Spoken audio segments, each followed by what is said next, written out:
Merhabalar, ben Tavsus Yönetim Kurulu'ndan Lale Iskarpatioti. Bugün Tavsus adına yeni bir programa başlıyoruz. Çevremizdeki Türk yazarları tanıtma adına bir program. Ve ilk konuğumuz Melis May Sagay. Merhaba Melis. Merhabalar. Nasılsın? Teşekkür ederim. İyi misiniz? Ben de iyiyim, teşekkürler. Melis, bize kendini biraz tanıtır mısın? Tabii. Ben İzmir doğumluyum. İzmir, Türkiye doğumluyum. 9 Eylül Üniversitesi Güzel Sanatlar Fakültesi Tiyatro Bölümü Dramatik Yazarlık Ana Sanat Dalı mezunuyum. 2000 yılında mezun oldum. Şimdi yaşım da ortaya çıkacak. Olsun o kadar. Söylemesem Yok. Hiç sakınacak bir şey yok. Hala çok gençsin Melis. Teşekkür ederim. Çok zarifsiniz. Amerika'ya ne sebeple geldiniz Biz eşinizle? Evet, biz 2016 yılında Amerika'ya geldik. Bize Green Card çıktı. Görümcem bizim bebeğimiz olduktan sonra bize dedi ki işte oğlumuzun hayatı Amerika'da olabilir. Bir Green Card denemesi yapalım. Ya tutarsa? Denedik ve tuttu. Bir de bir kazandık. Çok güzel ve memnunsunuz. Burada Tabii ki, uzun tabii süreli ki. kalmayı düşünüyorsunuz, öyle mi? Kalıyoruz zaten artık. Türkiye'deki hayatımızı lağvettik. Burada yeniden bir hayata başladık. Türkiye'de biraz karışık durumlar, onun da etkisi oldu. Doğru. Mutluyuz Amerika'da. Çok güzel. Hı. Çok güzel. Peki bu kitap yazma, çocuklar için özellikle kitap yazma fikri nasıl geldi aklınıza? Aslında böyle bir fikir aklıma gelmedi. Bu tamamen profesyonel bir seçim. Tiyatro oyununu büyükler için yazmakla, yani yetişkinler için yazmakla çocuklar için yazmak arasında çok ciddi bir fark var. Çünkü yetişkinler için yazdığınızda 2 saatlik bir oyun çıkarmanız gerekir. Çocuklar için yaptığınızda bu 40-50 dakikalık bir oyun olur. Ben de kendimi görmek istedim aslında yazarak. Ama gayet iyi oldu benim için de, çünkü oyun çok ses getirdi.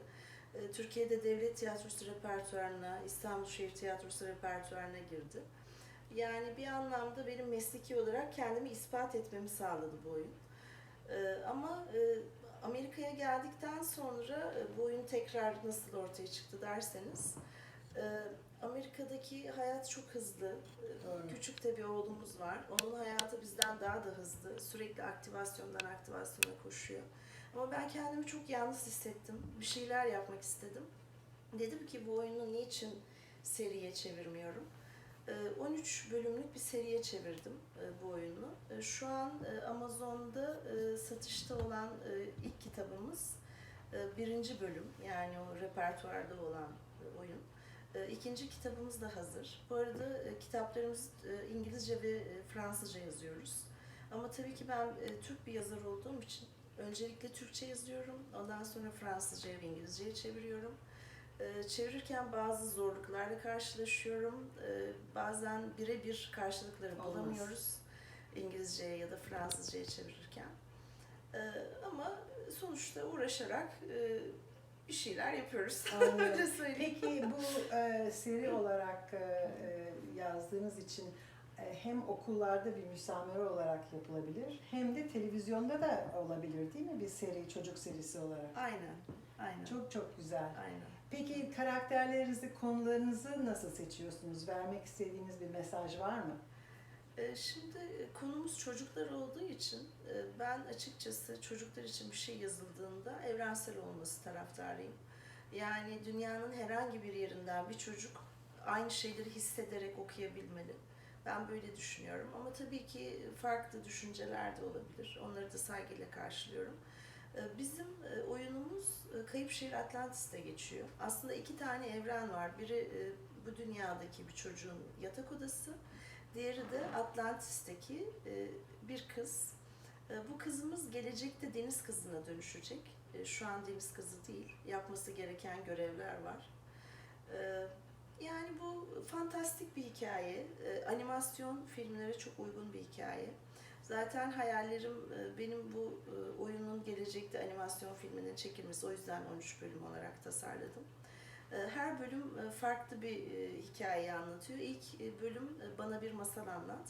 İkinci bölüm İstiridyeler şehri. O İstiridyeler şehrinde geçecek Atlantis'te. Böyle bir Çok hikayemiz hoş, var. çok hoş. Ben bile okumak istedim şimdi. Peki kitabınızı biraz görebilir miyiz? Tanıtmak amacıyla. Şimdi bu kitabı biz tiyatro oyunu yazdık ama normalde tiyatro oyunlarında illüstrasyon olmaz, resimli olmaz.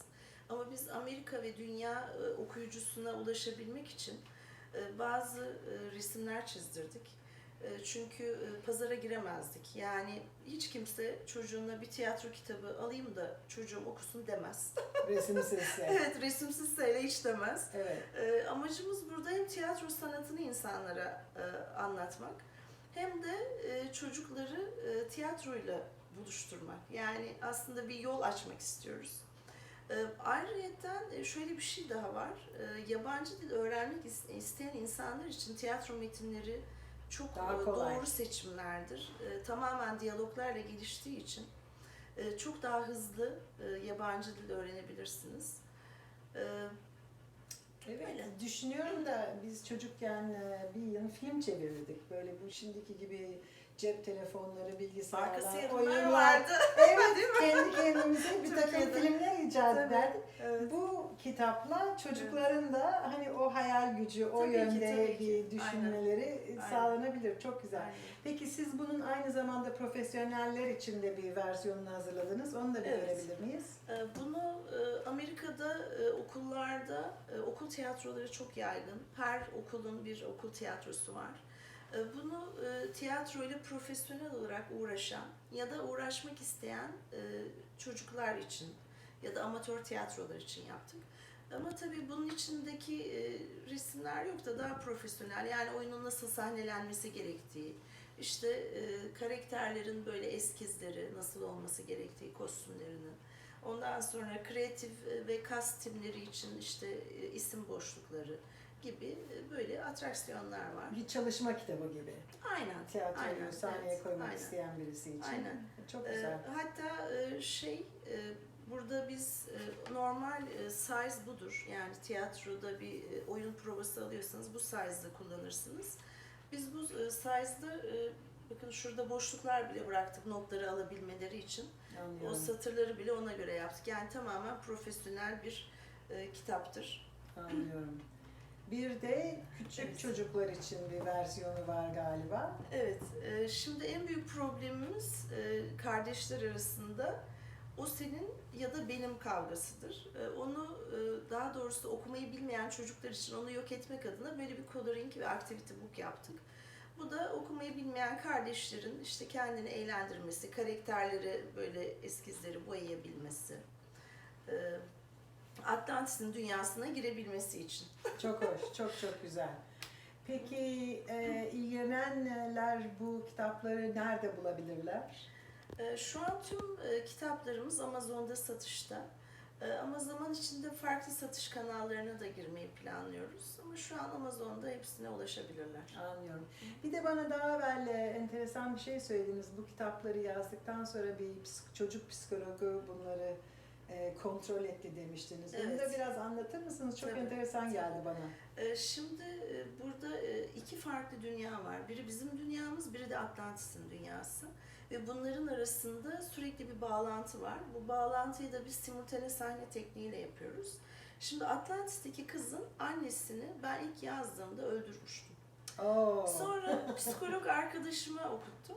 Dedi ki bu çok yanlış Melis dedi. Bunu böyle yapmamalısın dedi. Çünkü bir çocuk Evet. ölümü kaldıramaz dedi. Tabii.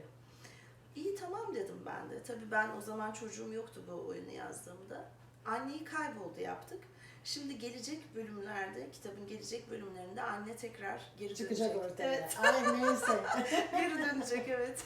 Çocuklar hakikaten çok üzülebilirdi. Aslında şöyle yani klasik hikayeleri ve masallara baktığınızda çok vahşi şeyler görebiliyorsunuz. tabii ki. Yani bütün Hansel, klasik hikayeler Gretel, kırmızı başlıklı korkunç. kız. Yani o psikologlar, pedagoglar neredeymiş onlar yazılırken. Çok doğru.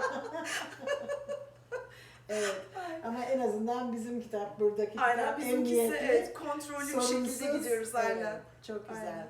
Peki başka söylemek istediğiniz bir şey var mı çocuklara veya ailelerine?